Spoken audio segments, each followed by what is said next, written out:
Saudara-saudari, hari Kamis yang lalu kita baru saja merayakan hari raya kenaikan Tuhan Yesus ke surga. Para murid ditinggal oleh gurunya. Nah, lalu apa yang terjadi sesudah para murid ditinggal oleh Tuhannya ke surga? Kalau Anda penasaran, Anda akan menemukannya dalam firman Tuhan yang akan kita dengarkan pada hari Minggu ini, yaitu Minggu Paskah yang ke-7.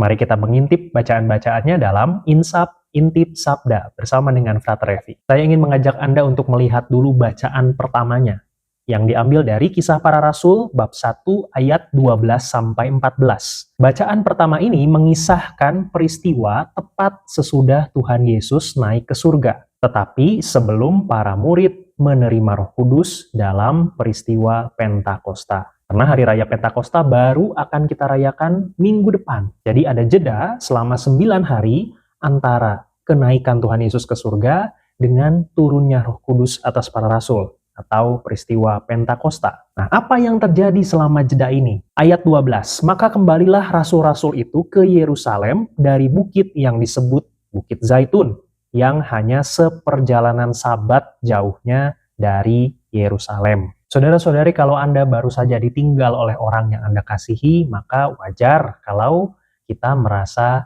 sedih, merasa kehilangan. Nah, para murid pun mengalami hal yang sama. Mereka baru saja ditinggal oleh Tuhan Yesus yang naik ke surga. Maka pasti akan ada perasaan kehilangan dan sedih. Kalau kita sedang dalam keadaan sedih, biasanya kita akan mencari tempat yang nyaman untuk kita tinggal, supaya kita terhindar dari gangguan. Bagi para murid, tempat yang nyaman itu seharusnya adalah wilayah Galilea. Tapi di sini diceritakan bahwa para rasul kembali ke Yerusalem. Padahal Yerusalem bukanlah tempat yang nyaman untuk mereka. Yerusalem adalah tempat para pemimpin orang Yahudi, pusatnya orang Yahudi. Dan karena Tuhan Yesus banyak bersitegang dengan orang-orang Yahudi, orang-orang Farisi, ahli Taurat, maka sebetulnya Yerusalem sekali lagi bukan tempat yang nyaman untuk para murid. Lalu mengapa mereka kembali ke Yerusalem? Kalau kita lihat Kisah Para Rasul bab 1 ayat 4, maka di situ kita menemukan bahwa Yesus meminta mereka untuk tinggal di Yerusalem. Artinya, kembalinya para murid ke Yerusalem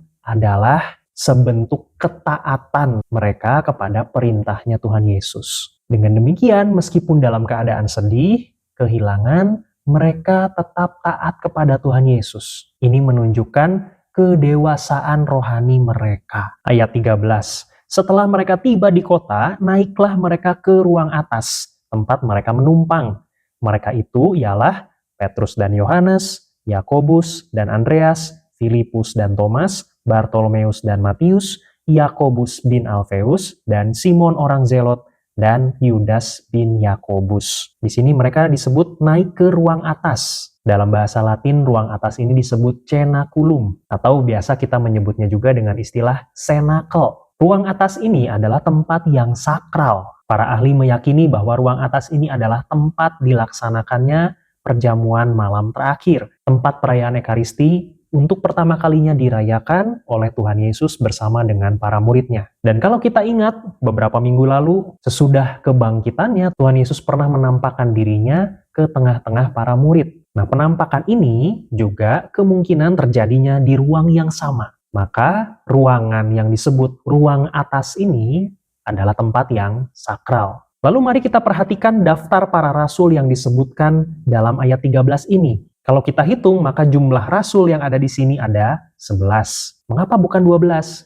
Tentu saja karena Yudas Iskariot sudah tidak masuk hitungan. Dan kalau kita perhatikan di sini yang disebut pertama di antara para rasul adalah nama Petrus. Ini ingin menegaskan bahwa Petrus adalah pemimpin di antara para rasul. Dia adalah paus yang pertama, pemimpin gereja yang pertama, yang diberi tanggung jawab oleh Yesus untuk menjaga kesatuan umat. Ayat 14, mereka semua bertekun dengan sehati dalam doa bersama-sama dengan beberapa perempuan, serta Maria, ibu Yesus, dan dengan saudara-saudara Yesus. Kata kunci yang penting di sini adalah sehati. Sehati di sini berarti mereka bersatu.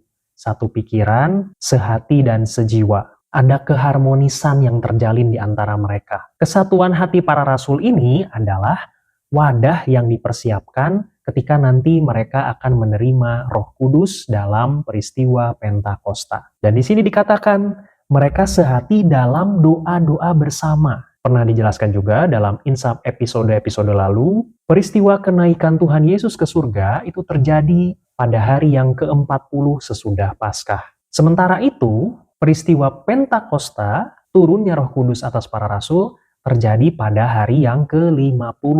Itulah mengapa disebut Pentakosta, artinya 50. Antara hari raya kenaikan dan hari raya Pentakosta, ada jeda di tengah-tengah selama 9 hari yang oleh para murid waktu itu, menurut ayat 14, digunakan untuk bertekun dengan sehati dalam doa bersama-sama. Inilah yang menjadi dasar mengapa sampai dengan hari ini, selama 9 hari, sesudah peristiwa kenaikan Tuhan, sampai sebelum hari raya Pentakosta, kita berdoa bersama-sama, yaitu mendoakan doa novena Roh Kudus. Kita melakukan hal yang sama seperti yang dilakukan oleh para murid 2000 tahun yang lalu. Mereka berdoa tanpa henti, menunggu kedatangan Roh Kudus. Dan di sini secara jelas dikatakan bahwa mereka juga berdoa bersama-sama dengan Bunda Maria.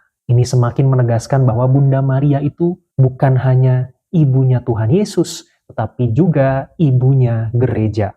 Bunda Maria adalah Bunda Gereja juga. Ia ikut menyertai perjuangan para murid sesudah Yesus bangkit, bahkan sesudah Tuhan Yesus naik ke surga. Bunda Maria ikut berdoa bersama-sama dengan mereka. Sekarang marilah kita melihat bacaan Injil yang diambil dari Yohanes bab 17 ayat 1-11a. Kalau Anda membuka Alkitab versi bahasa Indonesia, maka Yohanes 17 ini diberi judul Doa Yesus untuk para muridnya. Dan ini adalah doa terpanjangnya Tuhan Yesus yang tercatat di dalam Injil. Doa ini dipanjatkan oleh Tuhan Yesus sebelum ia ditangkap dan memulai penderitaannya. Ayat 1. Lalu ia menengadah ke langit dan berkata, Bapa, telah tiba saatnya, permuliakanlah anakmu, supaya anakmu mempermuliakan engkau. Tuhan Yesus menengadah ke langit, kemudian menyapa Allah dengan sapaan Bapa. Ini menggambarkan kedekatan Yesus dengan Bapanya. Dan Yesus mengajarkan juga kepada kita untuk menyapa Allah dengan sapaan Bapa, yaitu melalui doa Bapa kami. Lalu ia melanjutkan, telah tiba saatnya, permuliakanlah anakmu, supaya anakmu mempermuliakan engkau. Telah tiba saatnya untuk apa? Untuk mempermuliakan Yesus. Apa yang dimaksud dengan mempermuliakan Yesus? Apakah Yesus dipermuliakan dengan mahkota, dipermuliakan dengan tahta, dipermuliakan dengan baju yang mewah? Tidak.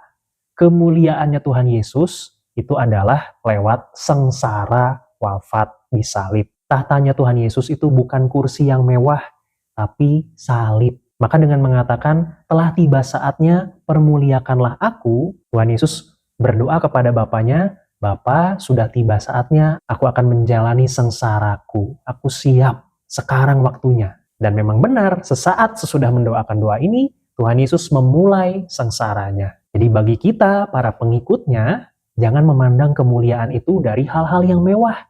Tidak, kita belajar dari Tuhan kita bahwa kemuliaan ada di dalam salib. Kemuliaan itu bukan menghindari penderitaan, bukan mencari kemewahan, tapi berani masuk ke dalam penderitaan. Berani memasuki situasi yang sulit, yang menantang.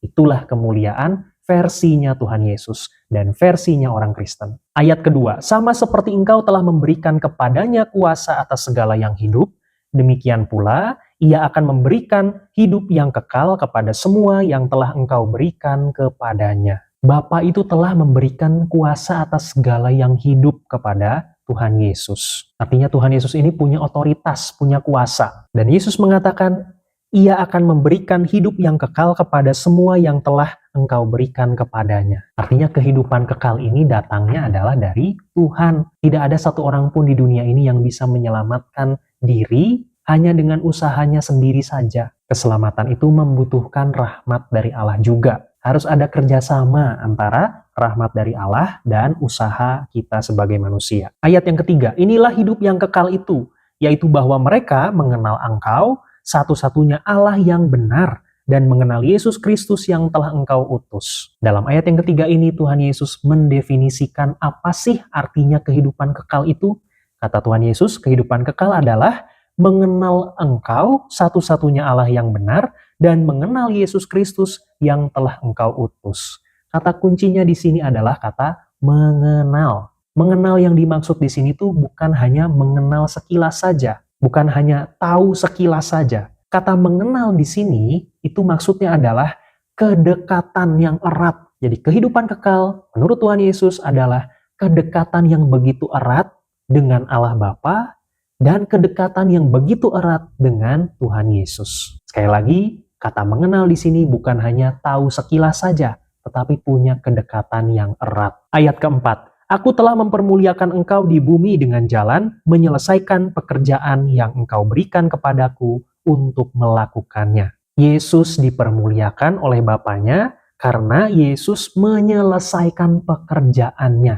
Apa pekerjaan yang diberikan oleh Bapa kepada Yesus? Menyelamatkan dunia dengan cara melalui sengsara dan wafat. Nah, Yesus menyelesaikan pekerjaan ini, maka dia dipermuliakan. Artinya, kemuliaan datang dari ketaatan. Tuhan Yesus dipermuliakan karena dia taat kepada Bapanya, menyelesaikan pekerjaan yang diberikan oleh Bapanya. Ini berkebalikan dengan apa yang terjadi dalam kitab Kejadian. Adam dan Hawa itu diberi kepercayaan untuk tinggal di Taman Eden. Allah meminta mereka untuk tidak memakan buah terlarang. Akan tetapi, mereka dengan digoda oleh ular justru malah memakan buah terlarang itu. Itulah yang mengakibatkan mereka diusir dari Taman Eden. Jadi yang menyebabkan mereka jatuh adalah ketidaktaatan. Dengan demikian, kita sekarang paham kenapa Yesus itu sering disebut sebagai Adam yang baru. Karena dia memperbaiki kesalahan yang dulu dilakukan oleh Adam. Adam tidak taat kepada Allah dengan makan buah terlarang. Tuhan Yesus taat kepada Allah dengan menyelesaikan pekerjaannya. Dan ketaatan Tuhan Yesus itulah yang menyebabkan dia dipermuliakan oleh Allah. Dan itu juga yang menyebabkan dia bisa menebus dosa manusia dan menyelamatkan dunia. Dan nanti Tuhan Yesus akan menyelesaikan pekerjaannya, puncaknya terjadi ketika dia wafat di salib. Itulah mengapa kalau kita ingat dalam Injil Yohanes, kata-kata terakhir yang diucapkan oleh Tuhan Yesus sesaat sebelum wafat adalah sudah selesai. Apa yang sudah selesai? Pekerjaannya, misinya untuk menebus dosa manusia. Atau dalam bahasa lain, sudah selesai ini juga berarti sudah lunas. Dosa-dosa manusia, utang manusia kepada Allah sudah dilunasi, sudah ditebus oleh Tuhan Yesus di salib. Ayat yang kelima, oleh sebab itu ya Bapa, permuliakanlah aku padamu sendiri dengan kemuliaan yang kumiliki di hadiratmu sebelum dunia ada. Kata kuncinya di sini adalah sebelum dunia ada. Jadi sebelum dunia ada, Tuhan Yesus itu sudah ada. Ini ingin menegaskan bahwa keberadaan Tuhan Yesus itu tidak dibatasi oleh waktu. Kalau kita ingat dalam Yohanes bab 1 ayat 1 dikatakan pada mulanya adalah firman. Kemudian dikatakan firman itu, firman Allah itu menjadi manusia. Siapakah sang firman yang menjadi manusia? Tuhan Yesus. Sang firman ini sudah ada sejak pada mulanya. Berarti Tuhan Yesus sudah ada bersama-sama dengan Allah sejak mulanya sebelum dunia dijadikan. Yang dibatasi oleh ruang dan waktu itu adalah masa ketika dia menjadi manusia di dunia. Nah, itu ada batasan waktunya. Dia mengawali kehidupannya dengan dilahirkan oleh Bunda Maria, lalu mengakhiri kehidupannya di dunia dengan naik ke surga. Itu masa-masa ketika Tuhan Yesus menjadi manusia di dunia. Akan tetapi, sebagai firman Allah, Tuhan Yesus tidak dibatasi oleh ruang dan waktu. Ayat yang ke-6. Aku telah menyatakan namamu kepada semua orang yang engkau berikan kepadaku dari dunia.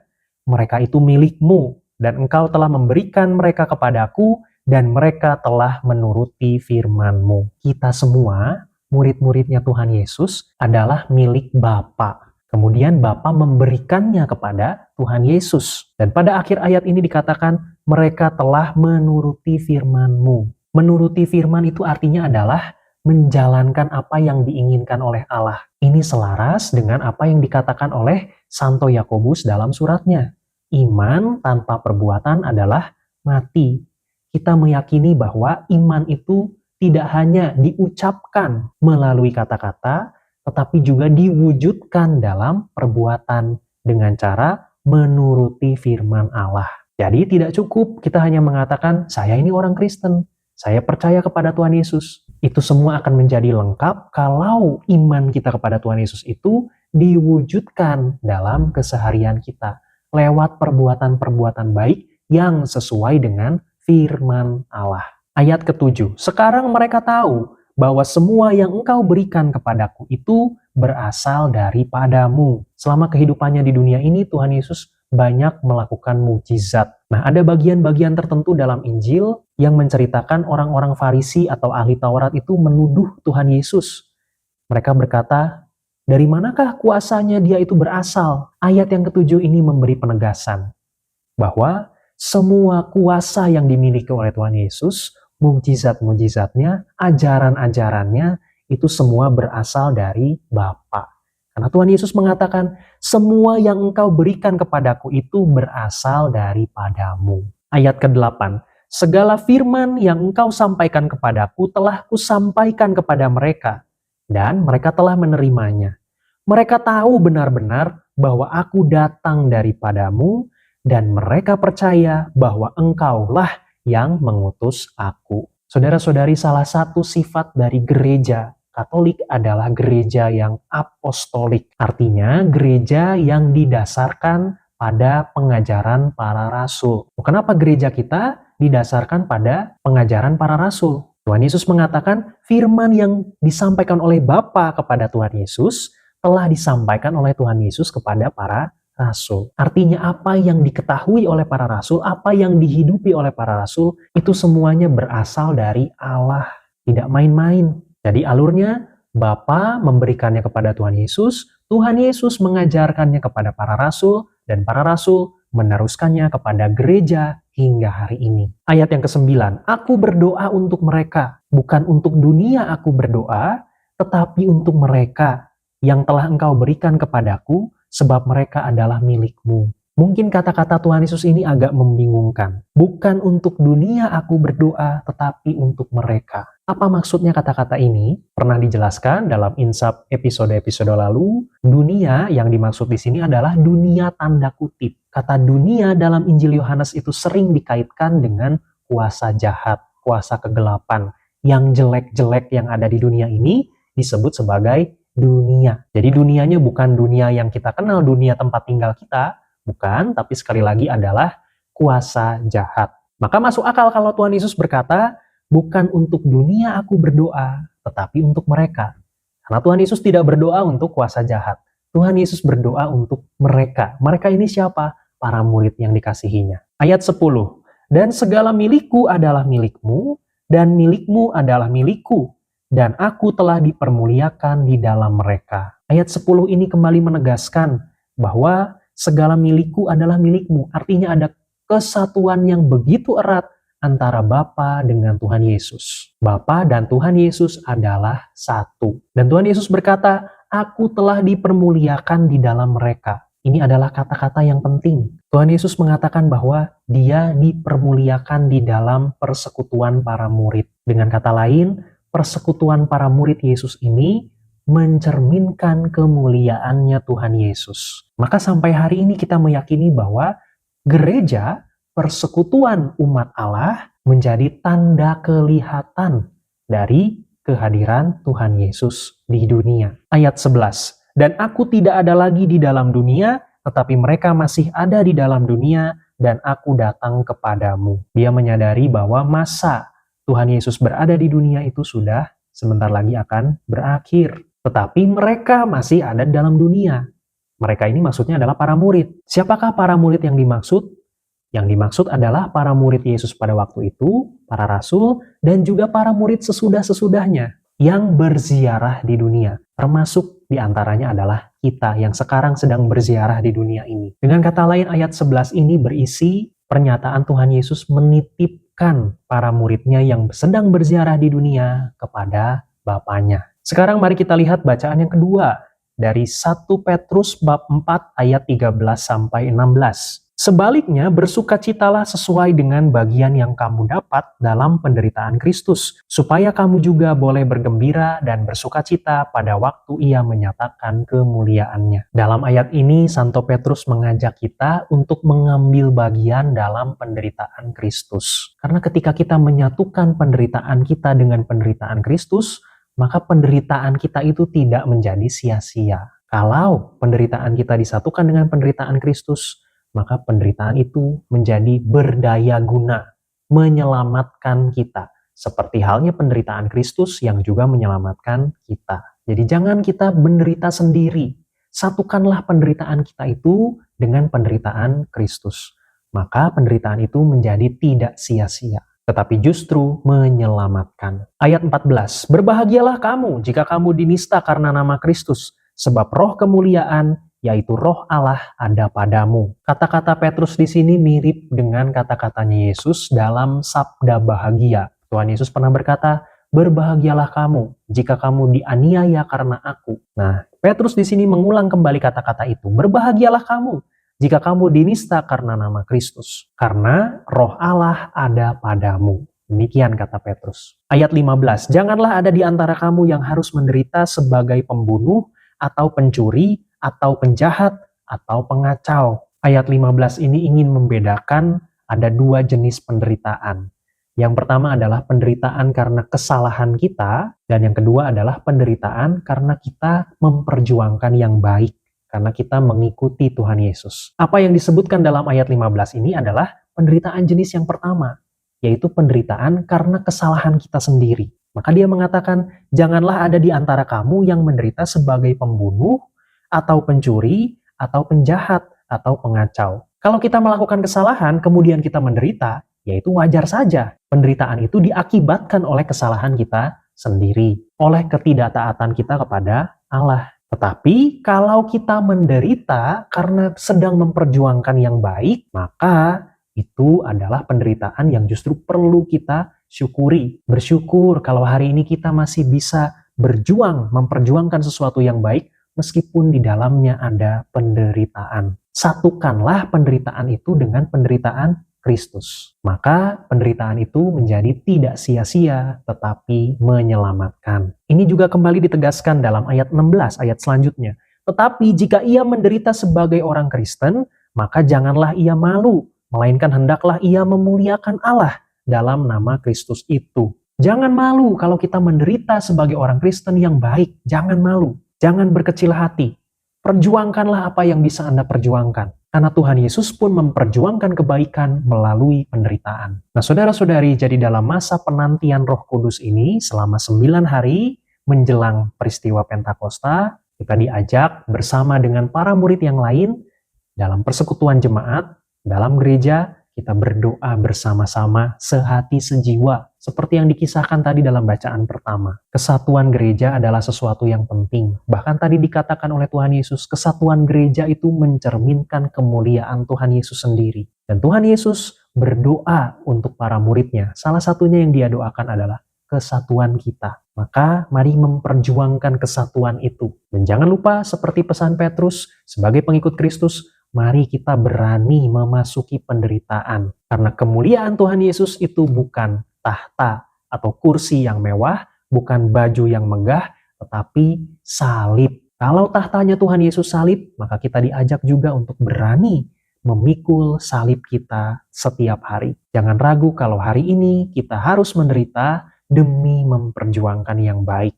Karena itu juga yang dilakukan oleh Tuhan Yesus, menderita untuk keselamatan dunia.